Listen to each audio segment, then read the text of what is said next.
ఈ రుద్ర తులసి, దీన్ని బేసిల్ అని కూడా అంటారు, బాబా తులసి అని కూడా అంటారండి.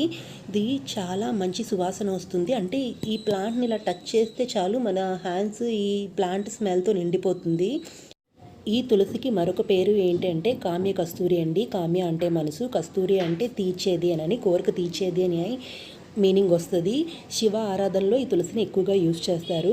వంటల్లో కూడా ఈ తులసిని ఎక్కువగా యూజ్ చేస్తారండి. దీని విత్తనాలు ఎలా అంటే ఉంటాయి, కిందికి ఉంటాయన్నమాట. చూపిస్తాను మీకు దగ్గర నుంచి చూడండి. నార్మల్ తులసి విత్తనాలు ఎలా ఉంటాయి, పైకి ఉంటాయండి. కానీ ఈ రుద్ర తులసి విత్తనాలు ఏంటంటే కిందికి ఉంటాయన్నమాట. నేను మీకు ఇప్పుడు ఆ రెండు విత్తనాలకి తేడా చూపిస్తాను చూడండి. ఇక్కడ చూడండి, ఈ విత్తనాలు పైకి ఉంటాయి. ఇవి రామ తులసి విత్తనాలండి. వీటికి పూసే పువ్వులు కూడా ఎలా అంటే బ్లూ కలర్లో ఉంటాయి. నేను ఆల్రెడీ ముందే చూపించాను కదా. కృష్ణ తులసికి అయితే బ్లాక్ కలర్లో ఉంటాయి. చూస్తున్నారా, చిన్న చిన్న పువ్వులు ఉన్నాయి. రామ